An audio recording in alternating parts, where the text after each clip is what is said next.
Hello, in this video I'm going to run through an example of how to use an op-amp circuit to scale and shift a voltage waveform. To go to the example, we've got a signal that ranges from -10 to +10 volts. I need to scale it so it ranges from 0 to 5 volts. We're going to use a single ideal op-amp in a circuit. An ideal op-amp, so we've got infinite bandwidth and don't have to worry about the frequency of the signal. But also we don't want to worry about the voltage rails or the supply source that we're going to use in this example. Now, we don't have to use a sine wave. The input could be a square wave over the same range, or it could be a sawtooth wave. In fact, we could use an aperiodic signal, we could use a discontinuous signal, anything which varies to start with between -10 and +10 volts, and we want to scale that signal so it now ranges between 0 and 5. Now, this type of circuit is used a lot if you have perhaps one analog circuit that's on a bipolar supply, and you want to scale the output signal before it goes into a unipolar circuit. Or maybe you've got a sensor which is generating a voltage over one range, and you want to feed that into an analog to digital converter, but you want to scale the output, either increase it or reduce it so it uses the full range of the ADC. So in this example, we've got a signal that varies from -10 to +10, and I'm going to scale it so it goes between 0 and 5 volts, but the frequency obviously will stay the same. The best way to start is to define exactly what we're doing to our starting wave in order to get our ending waveform. So to begin with, the signal varies from -10 to 10 volts. If I add 10 volts to that, the signal will now range between 0 and 20 volts. And if I divide it through by 4, our signal will now range between 0 and 5 volts. So I need to take a quarter of the input waveform here, and I need to add to it 10 over 4, which is 2.5 volts. So I need to get that 2.5 volts from somewhere. As we haven't defined any supply or source voltages, I'll just start off by, for simplicity, we'll assume that we've got a second 1 volt DC source, which we'll call V2. So then we can write the output waveform is going to be quarter of the input plus 2.5 times V2. And that defines what we need to do in this example. So I need an op-amp circuit to achieve this, and the op-amp circuit needs to add together two different inputs, and that means we need a non-inverting summing amplifier stage, and I note that the sum of the gains of the two inputs is greater than 1.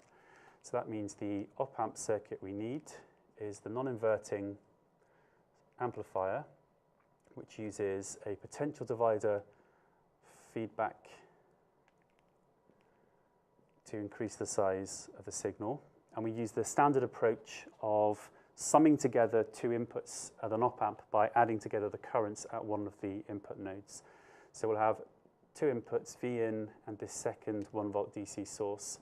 We'll add them both via their own resistor so that we can scale the relative contribution. And by summing the currents into the non-inverting terminal, we'll be adding together the contribution of those two waveforms. Let's put some labels on our resistors. Now I need to generate an equation that describes this circuit, and that equation will be compared back to the one we had here, and by comparing the coefficients for the inputs, we'll be able to work out the values of the resistors that we need. So there are a couple of different ways to generate the output equation, V out, in terms of the inputs and the resistors.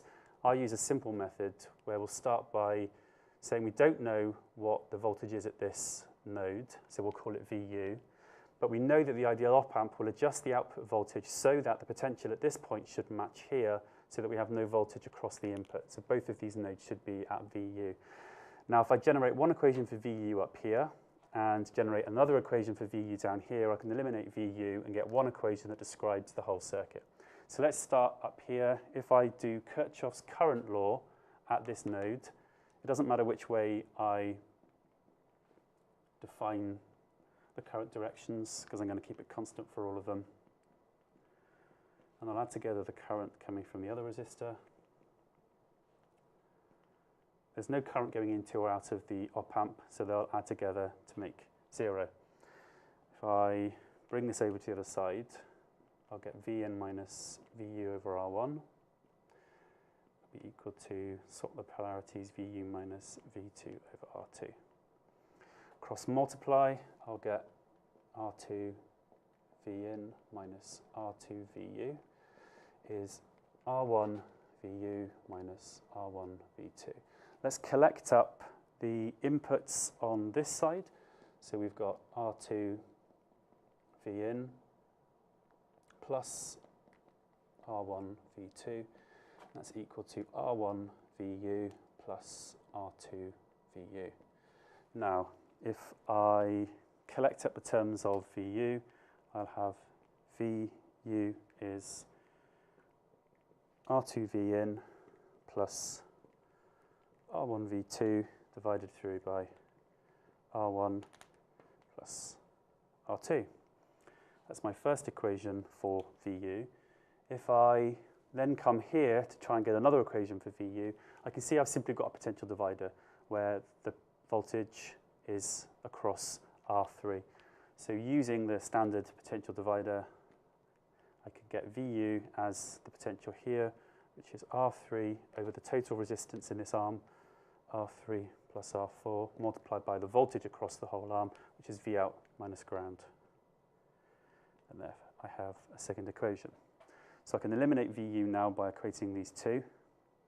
And if I do it with this one first, so we'll have R3 over R3 plus R4 times V out is equal to this equation here, R2 V in plus R1 V2 over R1 plus R2. And if I just multiply through, so I'll get V out, I have V out is R3 plus R4 over R3 times, if I take R1 and R2 down here, that's easier, and then I'll keep these two together. So R2 V in plus R1 V2. At this stage, it would be slightly easier if I get rid of R3 from the bottom here. So if I divide through by R3, that will become 1, and that will also become 1, and that will become R4 over R3. And in a minute, it's going to be easier if this fraction gets replaced by alpha. That substitution will make it slightly easier when I come to the next stage. So now I have an equation which describes this circuit, and all I've got to do is compare this equation back to this equation here and compare the coefficients. So the number here, the coefficient for V in, the number that multiplies by V in is a quarter.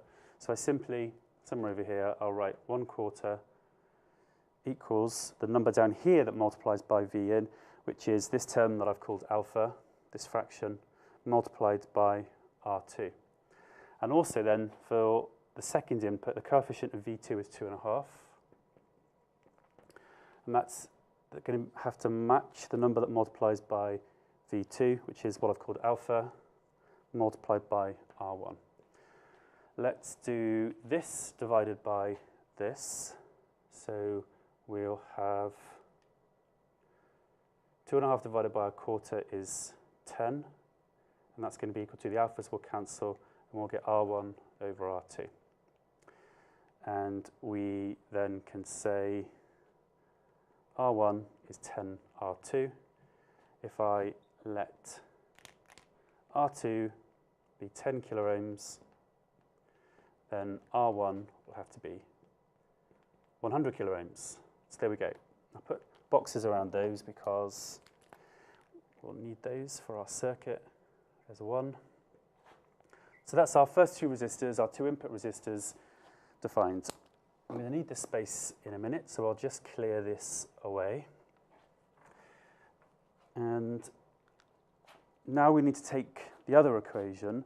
So let's start with what we have down here for alpha, which once it's cleared up a bit is 1 plus R4 over R3.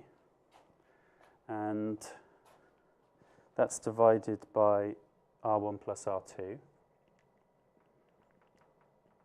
That's alpha. And we know from, I'll have to pick one of these equations. So let's use the equation that I just had up there. I'll rewrite it over here. So when we compared the coefficients of V in, we had 1/4 equals the same coefficient of V in down here, which was alpha times R2. So I use that now over here. I'll put 1/4 has to equal alpha. Notice at this point that this here, R2 over R1 plus R2, we know the values of those resistors. So that's 10 over 110, which is 1 over 11. So if I take that 1 over 11 over to the other side, I'm going to have 11 over 4. I've got 1 here which I'll take away, and that's going to be equal to R4 over R3. That's 4 over 4. 11 minus 4 is 7 over 4. So I've got 7 over 4, and if I bring the R3 up here, it'll be slightly clearer if I do it. 7 over 4 is equal to R4. So we can see now that if I let R3, it's useful to leave this as a fraction actually, because it shows you the values that you can use to keep whole numbers of resistors. So if I let R3 be 4 kiloohms, then we'll find that R4 would be 7 kiloohms. And again, pop those on there. So we've now got 4 values for the 4 resistors here in our circuit. And if we pop those values in, we should get a circuit that's scaled the voltage from here down to here. So let's check it using multisim. I've put this circuit, exactly the same circuit here, into multisim. Perhaps if I go full screen on that, we'll be able to see it in more detail. So here's our 2 inputs with the resistors in place for our signal here, the 1 volt DC here. So let's show how I set those up in multisim. I've got a function generator, which is generating that 10 volt sine wave. I've got a 1 volt rail, DC rail, that I'm using to supply the second constant voltage. And I'm going to check the outputs on an oscilloscope. So I've got the input and the output both going into the oscilloscope. And hey presto, we've got 5 volts per division. So this waveform here is our 10 volt sine wave. And the output, as expected, scales between 0 and 5 volts. As I mentioned, it doesn't matter whether we use a sine wave, or we can change the function generator here to be a triangle wave, and then we've got the same scaling function going on. So this circuit would work with any range of signals, any type of signal that we've got within the same voltage range. It's worth quickly now just saying what we would do if we needed to perform a different transform on our starting waveform. If we wanted to go backwards, if we wanted to start with a smaller waveform and make it into a waveform that went between -10 and 10, then we'd do a very similar process to what we've just done, but you'll note that we're going to have to reduce the signal in amplitude, increase the signal in amplitude, but then shift it down. So when we wrote the equation over here that describes the transform we're performing, we'd end up with a minus sign, which means we'd have to use a slightly different op-amp circuit. We'd have to use a differential stage. But the process you follow is the same. Write out the transform you need to perform, find an op-amp circuit that will perform that, work out the equation that describes the op-amp circuit, compare the coefficients, and use that to work out the resistor values, and you have your completed op-amp stage.